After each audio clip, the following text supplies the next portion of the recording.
নিজের কাছে নিজে মনে হয় যে আগে মনে হয় বাদাইমা টাইপের ছিলাম, এখন হয়তো বা একটু জেন্টালম্যান হয়েছি।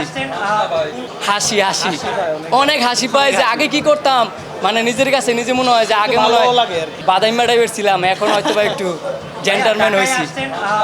আমি চাই যে সবাই তো সবসময় হাসে, এখন কাঁদলে মানুষের মন ফ্রেশ থাকে, এটা আপনারা সবাই হয়তো বা মানেন। হাসলে দেখবেন হয়তো বা আপনি ভাববেন অনেক পরিমাণে হাসবেন, তার মানে আপনার সামনে কোনো একটা বিপদ আছে। আর আপনি যদি অনেক বিপদের মধ্যে যদি কাঁদেন, দেখবেন কাঁদলে আপনার মনটা অনেক হালকা হয়ে যায়। তো আমি চেষ্টা করি মানুষকে কাঁদানোর জন্য, যে কাঁদেন, প্রচুর পরিমাণের কাঁদেন, নামাজে বৈশা কাঁদেন, মায়ের পায়ের নিচে বৈশা কাঁদেন, যেখানে কাঁদতে হবে, কাঁদলে আপনি সফলতা পাবেন। আর আপনি যদি না কাঁদেন তাহলে আপনি কোনো দিকে সফলতা পাবেন না। হাইসা হাইসা সফলতা পাওয়া যায় না, এটা আমি মানি।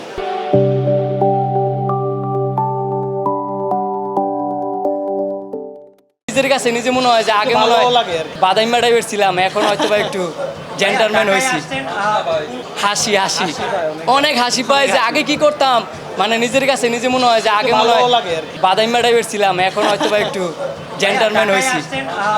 আমি চাই যে সবাই তো সবসময় হাসে, এখন কাঁদলে মানুষের মন ফ্রেশ থাকে, এটা আপনারা সবাই হয়তো বা মানেন। হাসলে দেখবেন হয়তো বা আপনি ভাববেন অনেক পরিমাণে হাসবেন, তার মানে আপনার সামনে কোনো একটা বিপদ আছে। আর আপনি যদি অনেক বিপদের মধ্যে যদি কাঁদেন, দেখবেন কাঁদলে আপনার মনটা অনেক হালকা হয়ে যায়। তো আমি চেষ্টা করি মানুষকে কাঁদানোর জন্য, যে কাঁদেন, প্রচুর পরিমাণের কাঁদেন, নামাজে বৈশা কাঁদেন, মায়ের পায়ের নিচে বৈশা কাঁদেন, যেখানে কাঁদতে হবে, কাঁদলে আপনি সফলতা পাবেন। আর আপনি যদি না কাঁদেন তাহলে আপনি কোনো দিকে সফলতা পাবেন না। হাইসা হাইসা সফলতা পাওয়া যায় না, এটা আমি মানি।